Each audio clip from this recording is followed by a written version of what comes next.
los que son nuevos en la iglesia y no han estado aquí por mucho tiempo, una de las características que hemos tratado de tener como iglesia en el estudio de la palabra es la predicación expositiva. Y la importancia de la predicación expositiva es poder ver la Biblia en su contexto siempre. Y entonces lo que vemos un domingo está ligado por lo regular con el domingo anterior y también está ligado con el próximo domingo. Entonces, esto creo que es muy importante porque nos ayuda a ir viendo todo el panorama de lo que Dios quiere que veamos. Y en este caso es el Sermón del Monte, que comenzó con el capítulo 5 y las bienaventuranzas.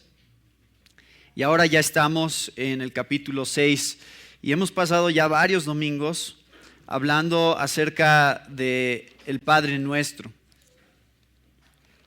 Y entonces hemos titulado esta sección ¿Cómo orar? ¿Cómo orar? Porque ese es el tema que está tratando Jesús cuando llega a esta parte del capítulo 6. En realidad comienza con el versículo 5, pero el Padre Nuestro, que comienza en el versículo 9, es una explicación detallada y estructurada de lo que dice Jesús. Es importante que entendamos con respecto a la oración. Por eso dice, oren así, porque estas son las características que debemos de tener presentes al orar. Padre nuestro que estás en los cielos, santificado sea tu nombre, venga tu reino, hágase tu voluntad como en el cielo, así también en la tierra.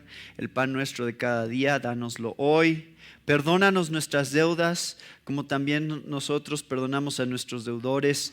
Y no nos metas en tentación, mas líbranos del mal. Porque tuyo es el reino, y el poder, y la gloria, por todos los siglos. Amén. Esa es la oración. Ahora, la razón por la que estamos pasando tantos domingos hablando acerca de esta oración es porque contiene muchísimas cosas, muchas doctrinas, inclusive de los atributos de Dios. Y lo que quiero que vean es, empieza con Dios, empieza reconociendo a Dios y la superioridad, la soberanía de Dios. Son como anillos, vamos así en el cielo y se va haciendo así, se va acercando más y más a la tierra hasta que llegamos a las cosas cotidianas de esta vida, como el pan de cada día, y las cosas que vivimos día a día, como el perdón unos con otros y el ser librados de tentación, la santificación en la vida cristiana. Pero miren, una de las cosas que quiero que vean aquí es que a veces, ¿alguna vez han escuchado una definición de qué es orar? Y que digan, ¿qué es oración? ¿Y qué decimos?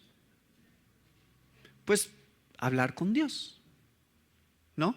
¿No han escuchado esa definición? Hablar con Dios, es una conversación. Pero, y es verdad, o sea, yo no digo que no sea cierto, pero lo que quiero que vean con esto es que es más que una conversación. Es un reconocimiento de quién es Dios. Es un reconocimiento de las cosas que vemos acerca de Dios en su palabra y de establecer prioridades en nuestra propia vida. Entonces, cuando les pregunten qué es la oración, no se queden con es una conversación con Dios, porque aunque sí lo es muy diferente a cuando yo platico contigo. Es muy diferente. No es lo mismo una conversación entre dos personas y entre una persona y Dios. Yo no tengo que empezar, si platico con uno de ustedes, no tengo que empezar reconociendo su superioridad sobre de mí y su autoridad sobre de mí. Y principalmente no lo tengo que hacer porque en realidad somos iguales, ¿no? Valemos lo mismo. No hay nadie aquí que valga más que otra persona. Entonces, una conversación es muy diferente entre dos personas que entre una persona y Dios, porque una persona hablando con Dios es criatura con Creador. Eso es. Entonces, cambia completamente aquí la dinámica de qué es lo que está pasando cuando hablamos y cuando decimos cosas. Porque tenemos que empezar reconociendo eso, que Él es nuestro Creador y quién es Él, sus atributos. Eso es donde comienza esta oración. Entonces, la oración no es nada más hablar con Dios. No es nada más una conversación con Dios. Es mucho más que eso. Y vamos a ver varias cosas aquí. Hoy vamos a enfocarnos en la primera mitad del versículo 13. No es muy común que solo veamos un solo versículo para toda una predicación. Entonces es menos común que veamos la mitad de un versículo para toda una predicación. Pero ese es el caso de hoy, que va a ser el versículo 13. Pero vamos a regresarnos tantito. Quiero recordarles algo que les mencioné cuando empezamos a ver las tres peticiones. Las tres peticiones que son el pan nuestro de cada día, el perdón de nuestras deudas y no nos metas en tentación, mas líbranos del mal. Son tres peticiones que se hacen. Y cuando vimos el pan nuestro de cada día, hablamos de estas tres peticiones. Les di la introducción. El domingo pasado no hablamos de eso, así que vamos a regresarnos a esto y vamos a repasar. ¿Cuáles son estas tres peticiones? Hablamos de que estas tres peticiones representan la absoluta dependencia que tenemos de Dios. Esos son estas, en realidad representan dependencia. Te necesitamos para que proveas de nuestras necesidades físicas, para que proveas de nuestras necesidades del alma, es decir, el perdón de nuestros pecados, y te necesitamos para que proveas nuestro sostenimiento en la vida diaria, es decir, la santificación al ser librados del mal. Entonces, y esto lo estaba meditando anoche, vemos en realidad que vemos atributos de las tres personas de la Trinidad manifestadas aquí. Véanlo. Dice, número 1, el pan nuestro de cada día, dánoslo hoy. Hablando de nuestro sostenimiento físico, nuestra dependencia física. Esto habla directamente a la obra del Padre, que ha hecho todo lo que vemos, que ha creado este mundo y todo lo que en él hay y del cual provienen todas las cosas. Y número 2, vemos lo que hablamos el domingo pasado, el perdón de nuestros pecados, perdona nuestras deudas. Y eso habla de la obra del Hijo, a través de quien obtenemos la justificación. Hoy vamos a hablar acerca del versículo 13, hablamos acerca de la obra del Espíritu, mediante el cual dependemos para nuestra santificación. Entonces es interesante, todo esto abarca, pues lo que está en esta oración abarca todo, ¿no? ¿Qué se les puede ocurrir que no está en esta oración cubierto? Todo está aquí. Y voy a regresarme tantito porque hay algunas cosas que se me olvidó decir el domingo pasado y quiero mencionarlas. Este punto de perdona nuestras deudas, como también nosotros perdonamos a nuestros deudores. Nuevamente, en el Sermón del Monte vemos que Dios quiere que pongamos prioridad a nuestras relaciones con las demás personas, que nos demos cuenta que cómo te estás llevando y relacionando con otros es importante para Dios, y que todo lo que tú hagas con una persona sea un reflejo de lo que Dios ha hecho contigo. Eso lo hablamos el domingo pasado. Y un ejemplo que se me olvidó mencionar el domingo pasado, y lo voy a volver a mencionar nada más como un resumen de este punto. No sé si han visto en las noticias recientemente, hubo un joven, adolescente creo, que entró a una iglesia entre semana y se sentó, y vengo al estudio bíblico, y se sentó durante el estudio bíblico, tuvieron su estudio y al final del estudio mató a creo que 9 personas que estaban ahí. Entre ellos el pastor de la iglesia. Esto fue en Carolina del Sur. Y era una cuestión de racismo ahí principalmente. Pero esto acaba de pasar hace unas semanas. Ahora, estaba pensando, cuando estaba estudiando el versículo 12, acerca de perdona nuestras deudas, como también nosotros perdonamos a nuestros deudores. Estaba pensando lo impactante que fue, porque esto estuvo en las noticias, que cuando arrestaron a este muchacho, los familiares de los que fueron asesinados en esta iglesia pidieron la oportunidad de hablar con él. Y obviamente todo el mundo estaba viendo lo que estaba pasando. Y ellos tomaron la oportunidad de hablar con él para decirle que lo perdonaban. O sea, imagínense, es una cosa decirle a alguien, te perdono cuando se le olvidó saludarme, o cuando no me cae bien por su personalidad, o cosas así. Pero es otra cosa decirle a alguien, te perdono cuando mataste a mi papá, o a mi mamá, o a mi hermano, o a mi hermana, o a mi hijo. No, cuando los asesinaste así, nada más por el color de su piel. Y ellos tomaron la oportunidad para decir, te perdonamos y lo que deseamos para ti es que conozcas a Jesucristo y te arrepientas. Eso es lo que dijeron. Y estaban las noticias y fue un gran testimonio, porque ese es el tipo de cosas que solo los cristianos realmente tienen la capacidad de hacer. Porque son la única categoría de personas que saben lo que realmente significa el perdón, porque lo han experimentado de parte de Dios.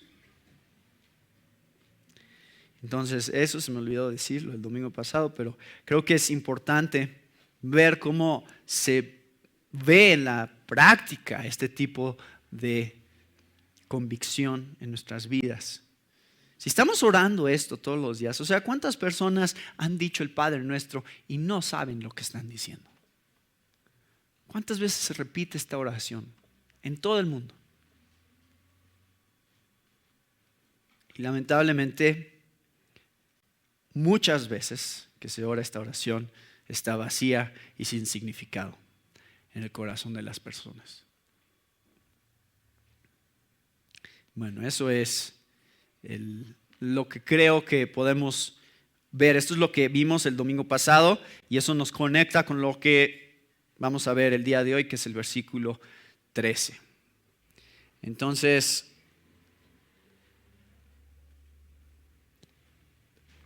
dice, y no nos metas en tentación, mas líbranos del mal. No nos metas en tentación, mas líbranos del mal. Entonces, la primera pregunta que nos vamos a hacer es, ¿de dónde viene la tentación? ¿De dónde viene la prueba? Porque es una palabra que en realidad en el Nuevo Testamento, la mayoría de veces que se usa en referencia a una prueba.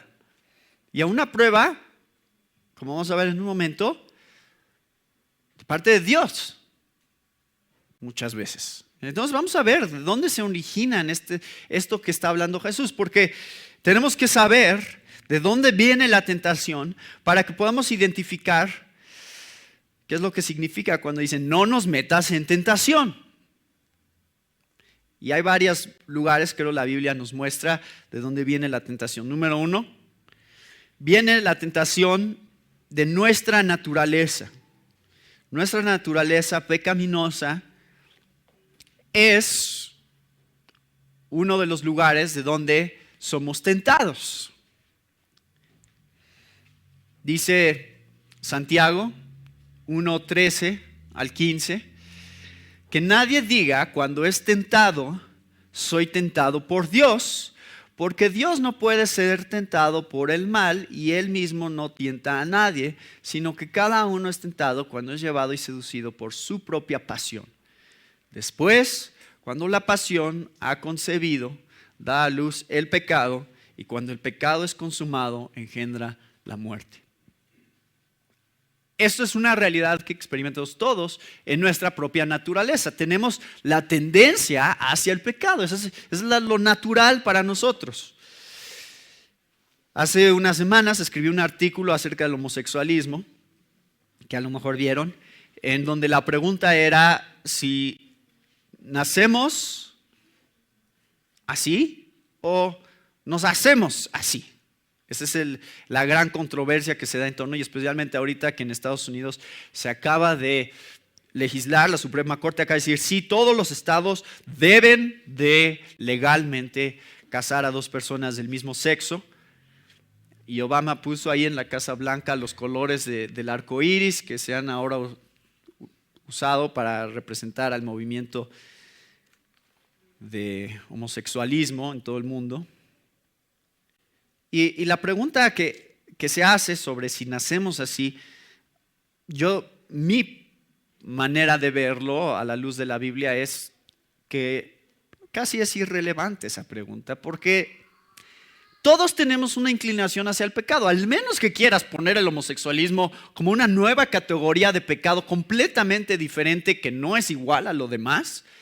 Entonces, pues vale la pena hablar de esa cuestión genética, pero de otra manera, todos nacemos con una inclinación hacia el pecado. Todos tenemos una tendencia hacia pecar.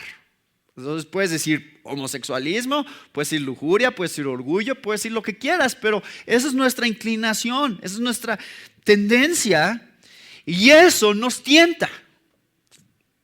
Día a día somos tentados por nuestras propias concupiscencias, por nuestra propia naturaleza.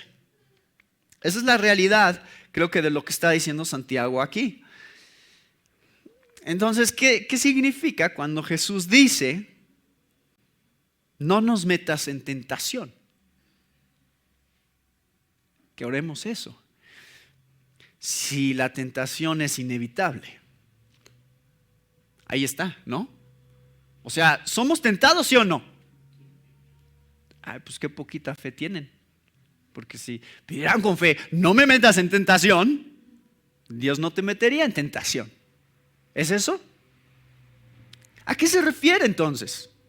¿Qué se refiere esta parte del Padre Nuestro? No nos metas en tentación. Se refiere no a no pasar por la tentación, sino a el poder que la tentación tiene sobre nosotros para hacernos pecar. Eso queda claro en lo que sigue, pero vamos a seguir meditando acerca de esto. A ver, ¿de dónde puede venir la tentación? De nosotros. ¿De dónde más? Del mundo. Y lo del mundo, pues, bueno, es lo mismo que lo primero, en realidad, porque cuando decimos el mundo, a lo que nos referimos es la naturaleza pecaminosa de otros también nos tienta. O sea, no es nada más la mía, sino es la de otros que les gusta que participemos con ellos en su pecado.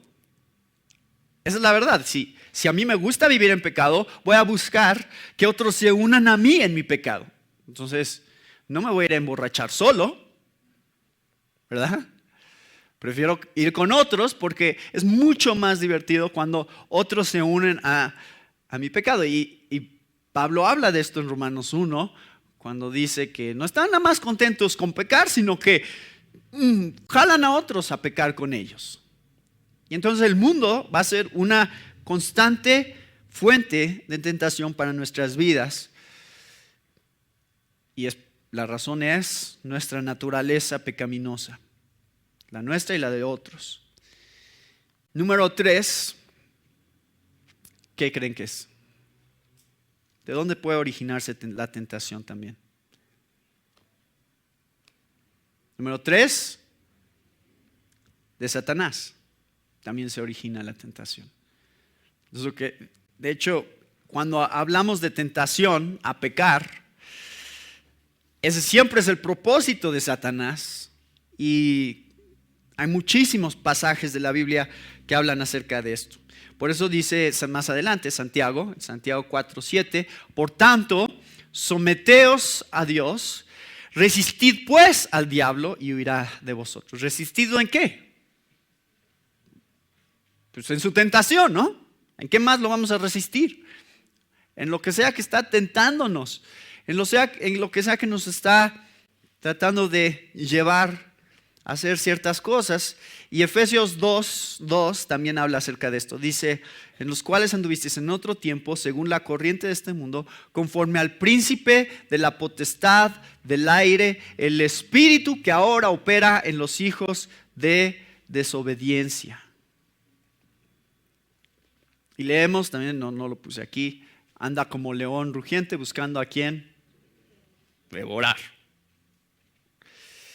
Y segunda de Corintios 11, versículos 14 y 15. Y no es de extrañar, pues aún Satanás se disfraza como ángel de luz. Por tanto, no es de sorprender que sus servidores también se disfracen como servidores de justicia, cuyo fin será conforme a sus obras. Satanás se disfraza como ángel de luz. Cuando abordamos esto, cuando decimos no nos metas en tentación, mas líbranos del mal, que también en realidad se puede traducir del maligno, reconocemos que Satanás es real, reconocemos que el mal es real y reconocemos nuestra fragilidad delante del mal. Es decir, decimos, Señor, yo no puedo enfrentar esto solo, porque Satanás es real y es más fuerte que yo. Si yo me enfrento a Satanás, no puedo contra él. Pero esto es un reconocimiento constante que tenemos que tener delante de Dios, de que necesitamos de su poder para enfrentarnos a lo que nos enfrentamos todos los días. Es un constante sometimiento a lo que Dios quiere hacer en nuestras vidas a través del Espíritu Santo.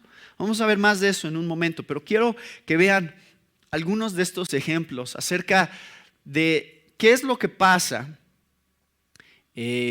cuando nos enfrentamos a la tentación día a día. Reconocemos que es real, Satanás es real, la tentación es real, el mal es real y que somos propensos al mal. Pero cuando decimos no nos metas en tentación o no nos pongas a prueba, lo que realmente estamos diciendo, Señor, que en todo lo que pase en mi vida, todo lo que yo me enfrenta, tú termines siendo glorificado porque sé que lo vas a usar para mi bien. Por lo cual, hay un lugar más de donde viene la prueba o la tentación. ¿De dónde creen? De Dios. Efectivamente, Dios sí nos prueba.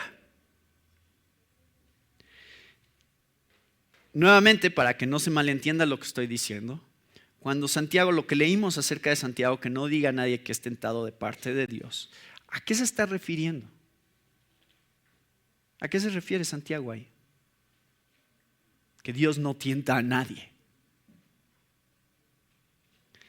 Se refiere a que Dios no es la causa de que caigamos, de que la tentación tenga dominio sobre nosotros y nos lleve a pecar. A eso se refiere. Por eso dice, pues entonces cuando pecan, no le echen la culpa a Dios. No digan, ay, Dios me hizo pecar porque Él me tentó. No, tú pecaste porque esa es tu naturaleza, esa es tu inclinación, tu tendencia. No podemos culpar a Dios. Sin embargo, Dios sí nos pone en la posición de prueba. Claro que sí. Por supuesto que Dios nos prueba. ¿Qué hizo con Abraham? Dijo, Abraham, te voy a probar. Voy a probar tu fe. Y Dios constantemente nos muestra que si somos sus hijos, todo lo que venga a nuestras vidas tiene un propósito bueno. Por eso dice también Santiago, fíjense lo que dice, estamos mismo libro, Santiago, unos versículos antes de lo que habíamos leído. Santiago 1, versículos 2 al 4. Tened por sumo gozo, hermanos míos, el que os halléis en diversas pruebas, sabiendo que la prueba de vuestra fe produce paciencia y que la paciencia tenga su perfecto resultado para que seáis perfectos y completos sin que os falte nada. ¿Se dan cuenta? Viene la prueba a mi vida, viene una tentación a mi vida. ¿Y qué debo de hacer? Gozarme. Dios está perfeccionando mi carácter a través de lo que estoy viviendo. Vean, ¿se acuerdan de Lucas 22, cuando está hablando Jesús con Pedro? ¿Qué le dijo a Pedro? Simón, Simón, mira que Satanás os ha reclamado para zarandearos como a trigo. Pero yo he rogado por ti para que tu fe no falle. Y tú, una vez que hayas regresado, fortalece a tus hermanos. Entonces, aún en la tentación que Satanás trae a nuestras vidas, Dios sabe cómo sacarnos de esa tentación para nuestro bien.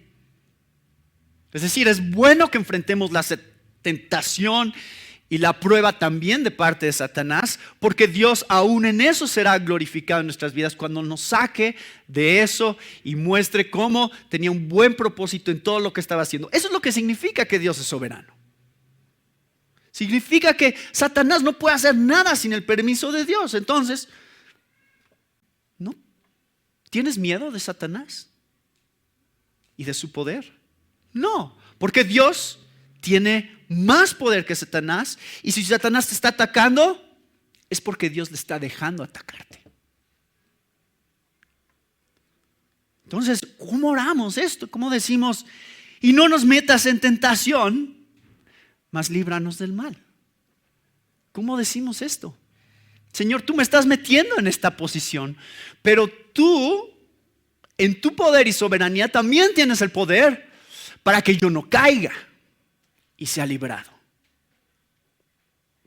Para que la tentación y el poder de mi naturaleza, el poder del mundo, el poder de Satanás, no tenga autoridad sobre de mí. Tú eres mi final y absoluta autoridad. Eso es lo que estamos orando cuando decimos, no nos metas en tentación. Estamos diciendo, Señor, solo tú puedes ser glorificado a través de esta situación si tú eres el que tiene el control de mi vida y si solo tú puedes hacer que yo no caiga en pecado. Jesús oró por sus discípulos esto. ¿Se acuerdan? Juan 17. No te ruego, versículo 15, Juan 17, 15, no te ruego que los saques del mundo, sino que los guardes del maligno. Eso oró Jesús por sus discípulos. Es lo mismo que estamos orando nosotros por nosotros mismos. Señor, no me saques del mundo. No ser tentado significaría ya no estar aquí, ¿no? Ya no voy a ser tentado significa que dejo de ser humano o que ya me morí. No te estoy pidiendo que no viva yo tentación. Sé que es parte de la vida cristiana. Te estoy pidiendo que me libres, que me guardes del maligno. Que seas tú mi protector y mi fuerza para enfrentarlo. Ahora, quiero hacerles una pregunta, y esto surgió al estar estudiando esto. Y esta pregunta está basada en lo que dice Hebreos 4:15, que dice: pero no tenemos un sumo sacerdote que no pueda compadecerse de nuestras flaquezas, sino uno que ha sido tentado en todo como nosotros, pero sin pecado. A ver, dice Hebreos 4, que Jesús fue tentado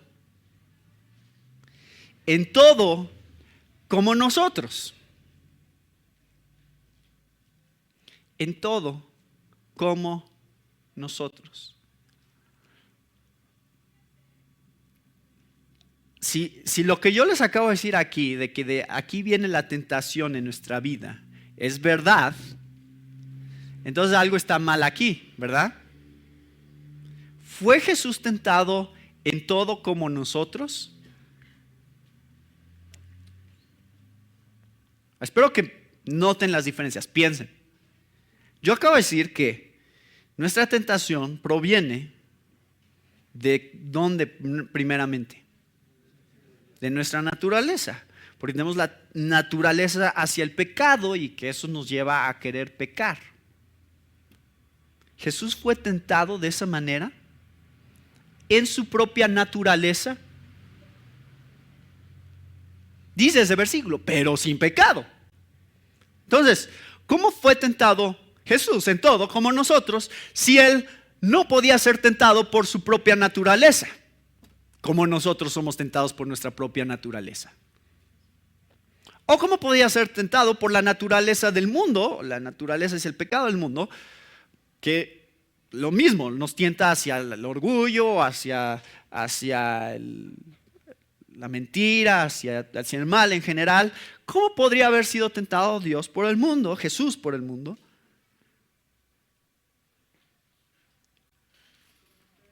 A ver, la respuesta en realidad radica en el punto número 3.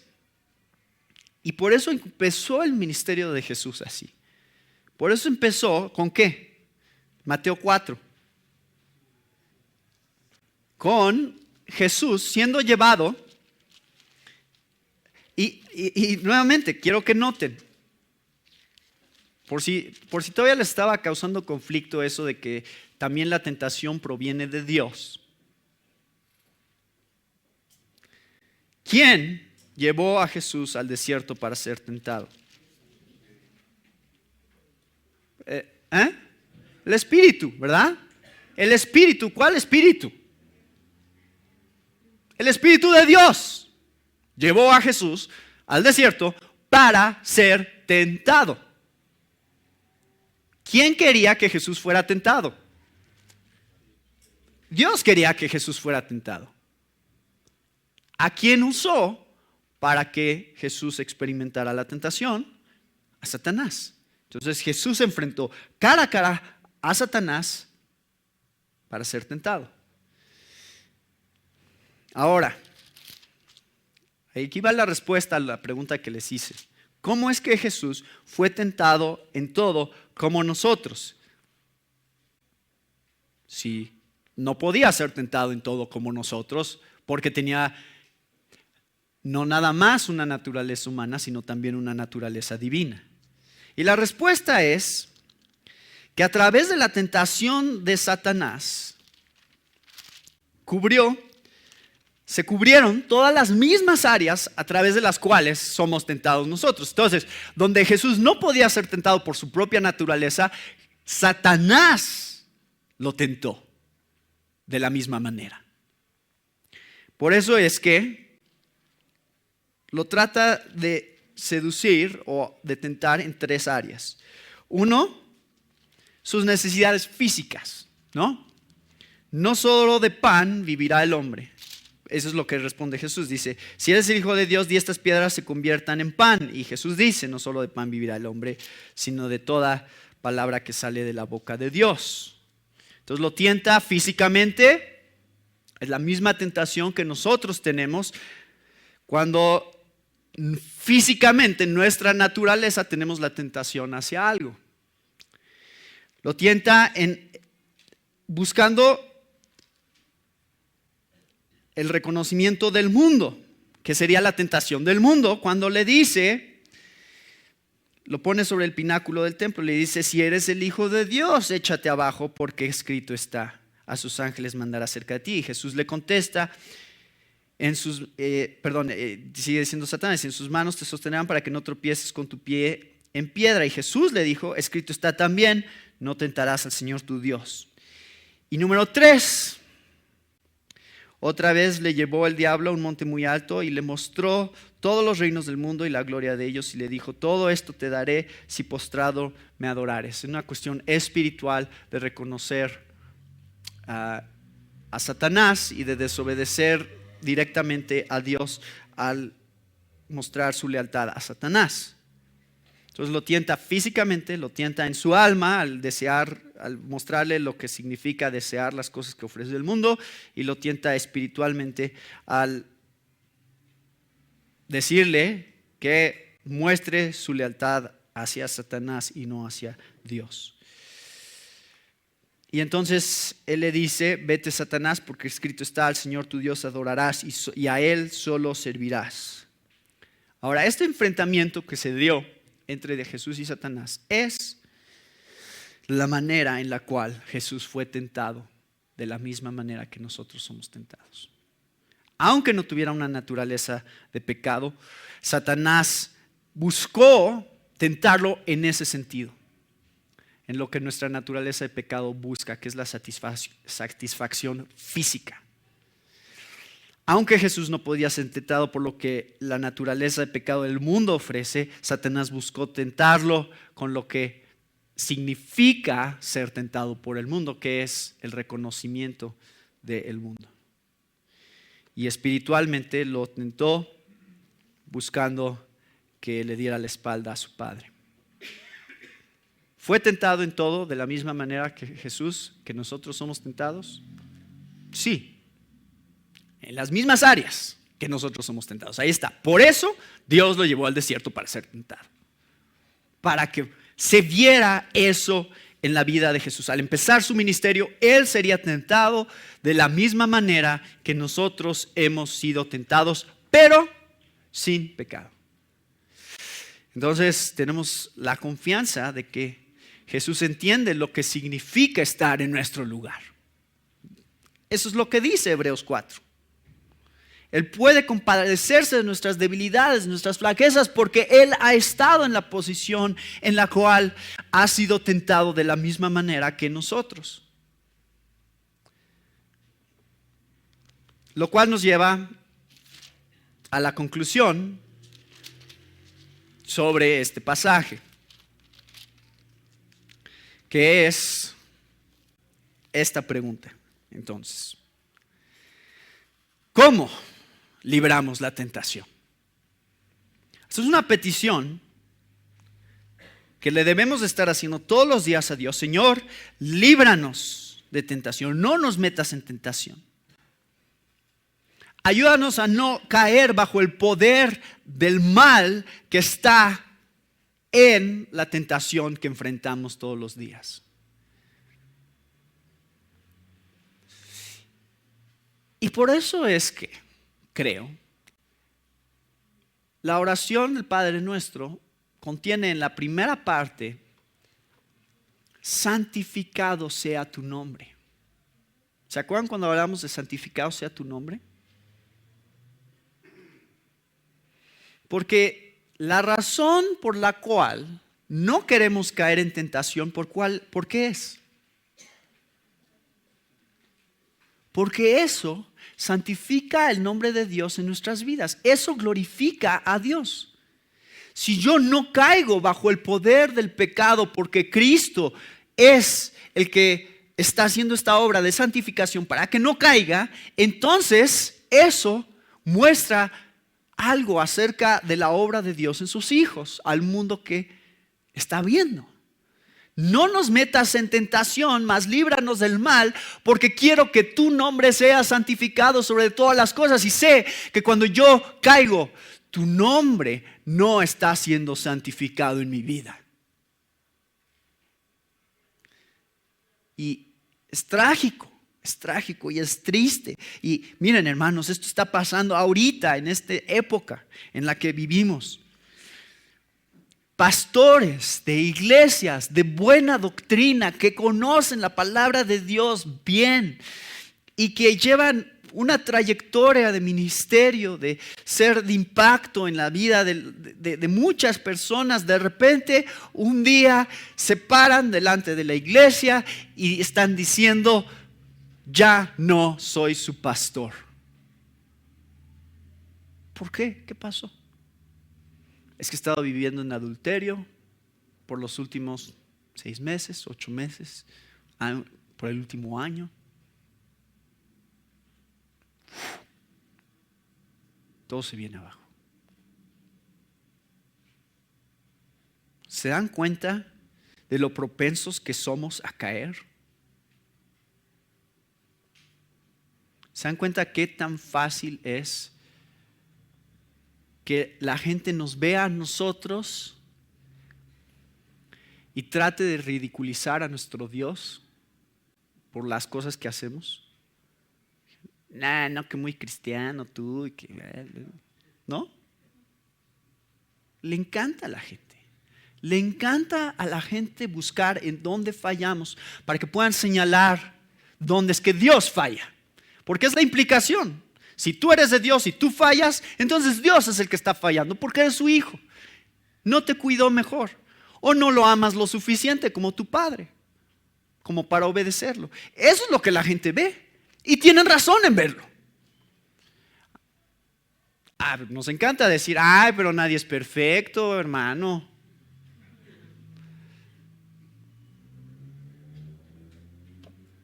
No hay pretexto. Tienes un Dios poderoso.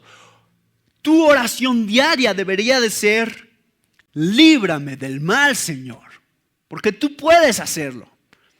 No tengo que rendirme y decir, pues ni modo. Eso es lo que significa ser humano. Significa que pecamos. No, sí, claro que pecamos, pero es una batalla diaria y es una batalla que empieza por cómo oramos. Ahí empieza. Señor, tú sabes que mi inclinación es hacia eso. Tú sabes que si estoy puesto en esta posición voy a caer. Así que, Señor, líbrame de esa situación. No me dejes estar en una posición donde manche tu nombre a través de las cosas que haga. Por favor, Señor, tú tienes el poder y dependo de ti para hacerlo. Entonces, número 1, ¿cómo libramos la tentación? Es obvio, el primer punto, porque está aquí. Dice Jesús, oren esto. Entonces, ¿cómo libramos la tentación? Orando. Esa es la primer clave sobre cómo librar la tentación. Yo creo, sinceramente, que muchas veces estas situaciones tan drásticas de hombres de Dios que caen en pecado se deben a su falta de comunión con Dios. Se deben a la falta de orar específicamente que Dios los libre de tentación. Y Jesús lo dijo. ¿Se acuerdan cuando estaba con sus discípulos en Getsemaní, en Mateo 26, versículo 41? ¿Qué les dijo a sus discípulos? Dijo, velad y orad para que no entréis en tentación. El espíritu está dispuesto, pero la carne es débil. ¿Cómo vas a contrarrestar la carne? Orando y velando. Así vas a contrarrestar tu carne. Así vas a contrarrestar la naturaleza pecaminosa de tu vida. Número 2, ¿cómo liberamos la tentación?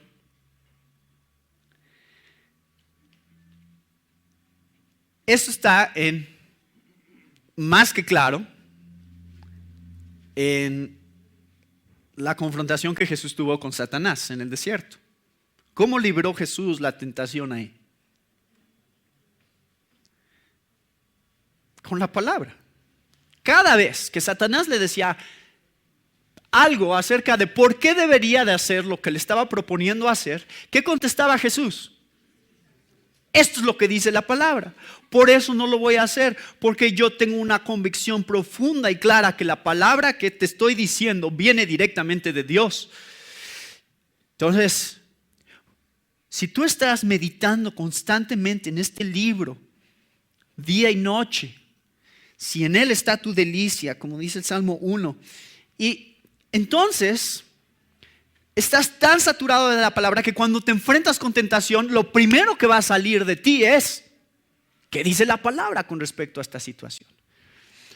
Es natural, surge espontáneamente en la vida de un cristiano que está saturado con la palabra de Dios. Y es por eso que estamos aquí ahorita estudiando la palabra. Porque saliendo de aquí empieza la vida real. Esto no es la vida real. Entonces aquí están sentados escuchándome. Entonces, no, sí, amén, amén. Pero cuando ustedes salgan de aquí, se van a enfrentar con tentación. ¿Y qué van a necesitar cuando ustedes se enfrenten a la tentación? Lo que escucharon aquí. Y no nada más lo que escucharon aquí, espero que también lo que están leyendo en sus casas todos los días y meditando en sus casas todos los días. La palabra es una clave crucial de la vida del cristiano para enfrentar la tentación. Falta de oración, falta de la palabra de Dios es la razón principal por la que caímos en pecado. Así de simple. No hay otra razón. Es nuestra falta de dependencia de Dios. Entonces, vamos a ver el último punto de cómo es que libramos la tentación. Y creo que es el más importante, porque empieza con la oración, es con la palabra, pero el que realmente usa esas dos cosas en nuestra vida para ayudarnos a enfrentar la tentación es el Espíritu Santo. Lo que vimos al principio cuando estábamos hablando de cómo es que cada una de estas peticiones tiene que ver con la obra específica de cada una de las personas de la Trinidad. Y ahorita que estamos viendo esta parte de nuestra santificación, de cómo enfrentar la tentación, estamos hablando de la obra del Espíritu Santo en nuestras vidas. Vean lo que dice 1 Corintios 10, versículos 12 y 13. Y creo que esto es el énfasis de lo que Jesús quiere que estemos conscientes cuando oramos. Por tanto, el que cree que está firme, tenga cuidado, no sea que caiga. No os ha sobrevenido ninguna tentación que no sea común a los hombres. Y fiel es Dios, que no permitirá que vosotros seáis tentados más allá de lo que podéis soportar, sino que con la tentación proveerá también la vía de escape a fin de que podáis resistirla. No os ha sobrevenido ninguna tentación que no sea humana. No nos ha tentado más allá de lo que podamos soportar. Ahora, cuando decimos eso, no nos ha tentado más allá de lo que podamos soportar. Quiero que lo piensen bien. Piensen en la historia de Job. Pierde todas sus posesiones, pierde a toda su familia y pierde su salud. Todo básicamente en el mismo día. Cuando vimos el libro, hicimos una serie sobre Job, ¿se acuerdan? Cuando vimos ese libro, ¿quién de nosotros pensábamos que estaríamos listos para enfrentar algo así? ¿Quién de nosotros dijimos, sí, creo que eso no va más allá de lo que puedo soportar? Apúntame, Señor. ¿Quién de ustedes dijo eso? Nadie. O sea, Señor, eso es más allá de lo que yo puedo soportar. Perdóname, pero no tengo la capacidad para soportar eso. No me quites todas mis posesiones, no me quites a toda mi familia y no me quites mi salud, por favor, Señor. Por lo regular, una de esas cosas solita sería suficiente para devastarnos y deprimirnos, ¿no? Una de esas. Ahora todas las tres juntas. La verdad es que Dios sí nos da más de lo que podemos soportar. Ahora, no estoy diciendo que este versículo está mintiendo. Lo que estoy diciendo es que lo que Pablo tiene en mente no es lo que tú puedes soportar en tus propias fuerzas. Dios no te ha dado más de lo que puedes soportar, sino que te ha dado a quien te ayuda a soportarlo. Por supuesto que te da más de lo que puedes soportar si hablas en términos humanos, claro que sí.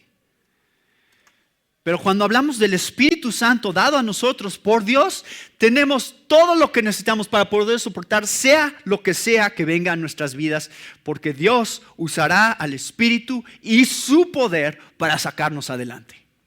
No estamos solos. O sea, no piensen en este versículo como qué tan fuerte soy, ¿no? Dios me va a tentar dependiendo qué tan fuerte soy yo. Si soy muy fuerte, pues me va a dar más tentación, y si soy muy débil, me va a dar menos tentación. No. Dios te va a dar de acuerdo a lo que Él provea para soportar lo que venga a tu vida. Eso es. Todos somos débiles. Ese es el error que tenemos cuando leemos este versículo, que pensemos que es en términos de que pues hay unos que son débiles, no aguantan mucho, y hay unos que son más fuertes, ellos sí aguantan mucho. ¿No? Entonces, no.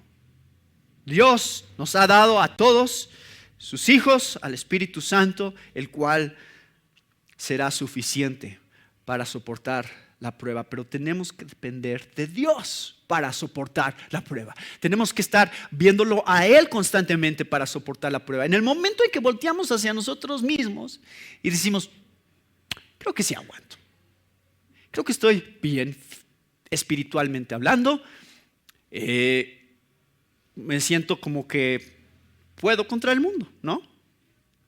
Y así salimos como Pedro.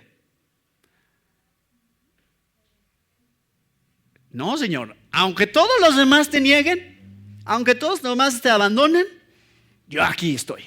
Yo sí soy fiel a ti, yo sí tengo el corazón de un verdadero cristiano, no como todos estos cristianos de esta iglesia que tantito viene una pruebita y ahí se van corriendo.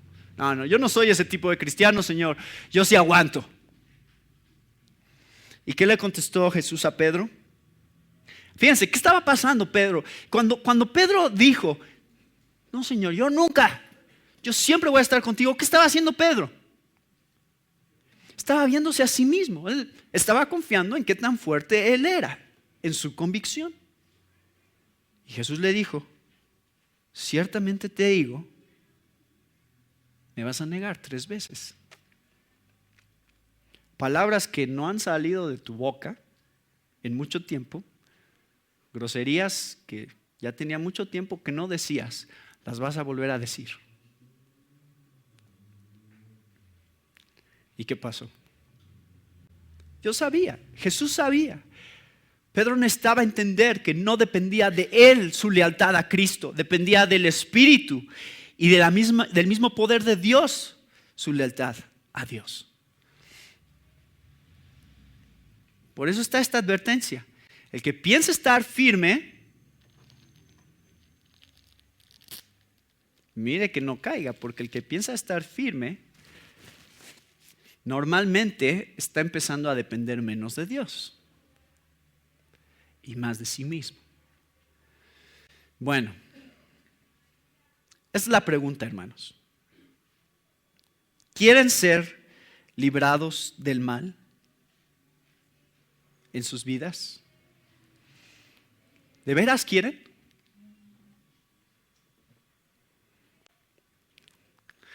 Entonces, vamos a vivir vidas que muestran que eso es lo que queremos. Señor, líbrame del mal, no me dejes caer en tentación. Si yo sé que soy más propenso a enojarme cuando duermo poco,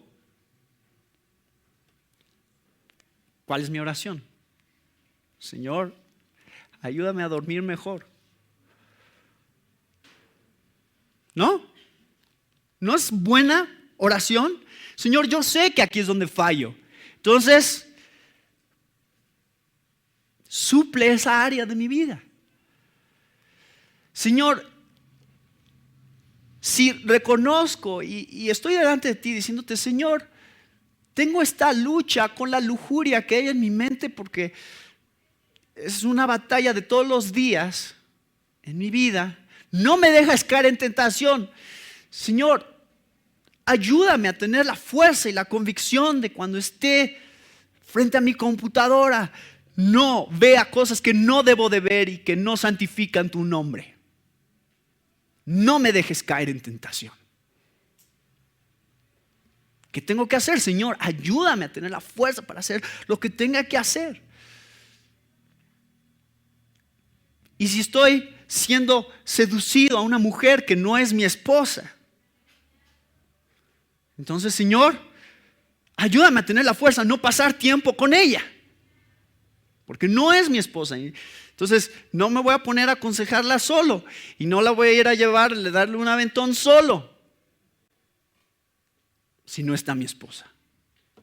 porque no quiero caer en tentación, Señor, y solo tú me puedes dar la fuerza para tener estas cosas en mi vida que me protegen.